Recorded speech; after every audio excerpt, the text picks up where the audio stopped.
El demonio de producciones presenta Los Pastores. Érase una vez en un lugar de la Mancha. No, no era así. Hace mucho tiempo, en un paso de cebra. No me he equivocado. Es que el guión es así.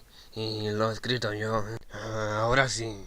Había una cueva. Bueno, era una tablilla.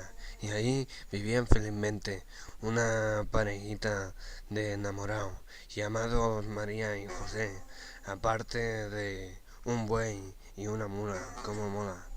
Un día José se fue a trabajar, como siempre. A María se le apareció un ángel que le dijo: María, Dios me ha enviado para decirte que quiere un hijo tuyo. Como él no está, yo ya haré de intermediario. Venga, vamos a la cama. Sí, haré. Bueno, me iré, pero piensa que a Dios esto no le va a gustar mucho.